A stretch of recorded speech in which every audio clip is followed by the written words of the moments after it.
जी अस्सलाम वालेकुम वरहमतुल्लाह। यार आज की वीडियो हैंगरी वर्क परमिट के बारे में। हैंगरी की वर्क परमिट की तकरीबन सारी इन्फॉर्मेशन मैं इस वीडियो के अंदर आपको बताऊंगा।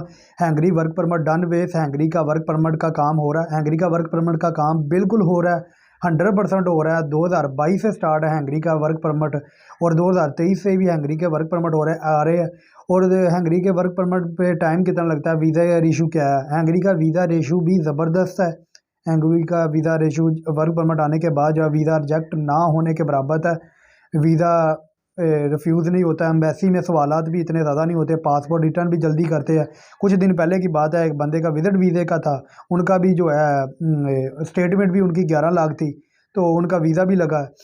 उनके साथ सवालात क्या किया, नाम पूछा और क्यों जा रहे, बस ये पूछे, 2-3 सवालात पूछे हैं। और ये भी पूछा कि इंग्लिश आपको आती है। अगर आप विज़िट वीज़े पर जाते हैं तो फिर तो आप जो है ना, जिस तरह चाहे आपको उसके साथ जो है ना, वो गोरी ने इंटरव्यू लिया था, गोरा बनी था।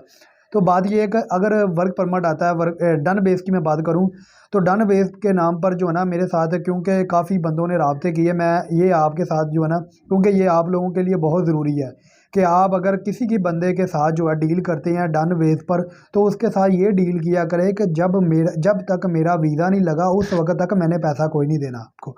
जब आपकी डन बेस पर बात हो रही, यानी कि एक चीज़ जो है 30 लाख की है, वो आप 50 लाख में ले रहे हैं, उसको कहते हैं डन बेस। ये है डन बेस का फ्रॉड का नाम। और ऊपर से फिर बाद में जो है, जब आपका वर्क परमिट आ जाता है तो फिर वो आपसे जो है पैसे बटोर लेते हैं। वो पैसे बटोरने के बाद जब आपका वीज़ा रिजेक्ट होता है, जब वीज़ा नहीं लगता, या वर्क परमिट वो ओरिजिनल नहीं होता है, वर्क परमिट ऐसी कंपनी का होता है जो कंपनी ना तो प्रॉपर तरीके से टैक्स दे रही होती है। कुछ फेक वर्क परमिट लोगों को देकर डन बेस वालों ने लोगों से पैसे बटोरे हैं। वो पैसे 1-2 लाख, यानी कि उनके साथ ये इस तरह करते हैं, पहले उनके साथ डील कर लेते हैं। पूरी का डन बेस की डील होगी, 50 लाख की डील होगी, और 50 लाख की डील होने के बाद जब उनका वर्क परमिट ये 1.5 मंथ बाद, कोई 1 रुपया नहीं लेता, डॉक्यूमेंट्स उनके ले लेते हैं, पासपोर्ट वगैरह सब कुछ ले लेते हैं, गारंटी ले लेते हैं। और जब उनका वर्क परमिट आ जाता है, या वर्क परमिट फेक, एक बंदे के साथ इस तरह हुआ, फेक वर्क परमिट उनको निकाल कर दिया, और निकाल कर देने के बाद कहा कि हम आपके ऊपर इतने ही इन्वेस्ट कर रहे हैं, आप हमारे ऊपर इतना भी ट्रस्ट नहीं कर सकते। ये वर्क परमिट आया आपका और आप हमें 2 लाख रुपया दे। 2 लाख रुपया देने के बाद जो है उनके साथ जो है, अभी उनको फिल्में से फिल्में डाल रहे हैं।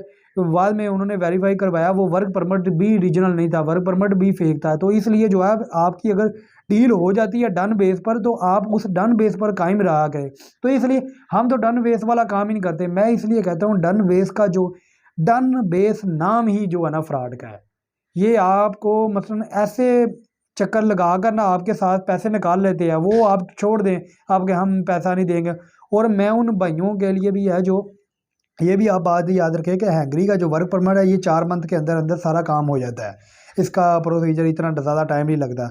और मार्केट में अगर रेट की बात करें, मार्केट में लोग 35, 38, 40, 45, 50 लाख ले रहे हैं, इसमें कोई शक नहीं ले रहे।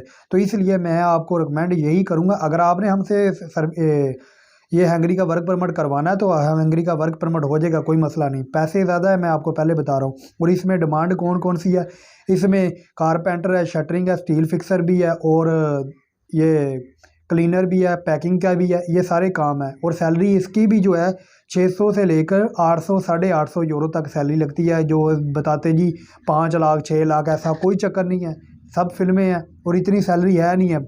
इतनी सैलरी चेंजर में पूरे में देखा भी जाए तो फ्रांस में है कुछ जगह पे, वो भी 2200 जो है यूरो कमाते हैं, वो भी बड़ी मुश्किल से। जो ज़्यादा पुराने हैं वो 3000 यूरो या 3500 कमाते हैं, अदरवाइज़ नहीं। पुर्तगाल में भी सैलरी कम है, हैंगरी में भी सैलरी कम है।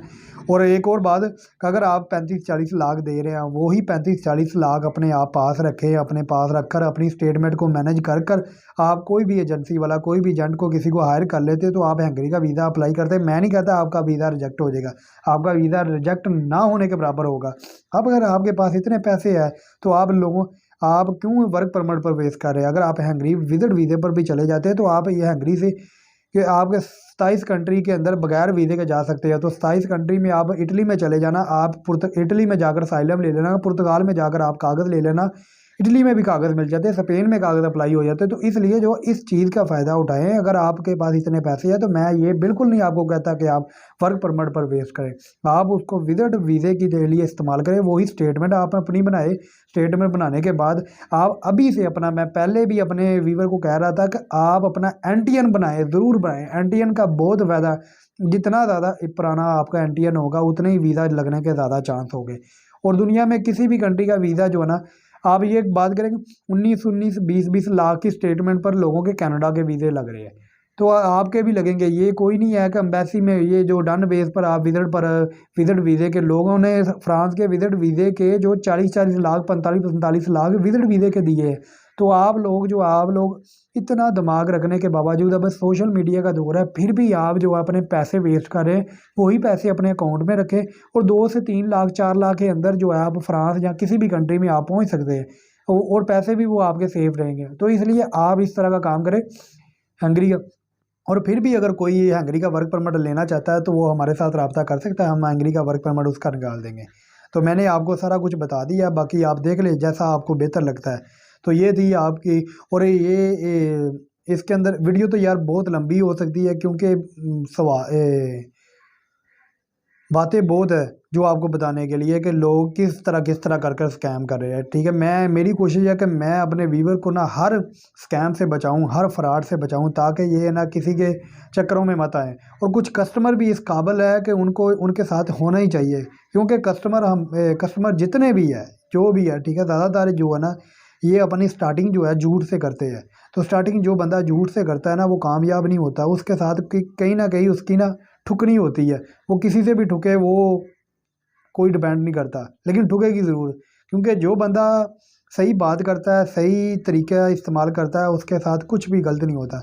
वक्ती तौर उसको लग रहा होता है मेरा काम नहीं हो रहा, या इस तरह नहीं हो रहा, ये नहीं हो रहा, लेकिन उसके साथ अच्छा ही होगा। तो इसलिए अच्छी उम्मीद रखें, अच्छा ही होगा आपके साथ, और झूठ मत बोलें। बाकी अपना ख्याल रखें, दुआ में याद रखें। अस्सलाम वालेकुम।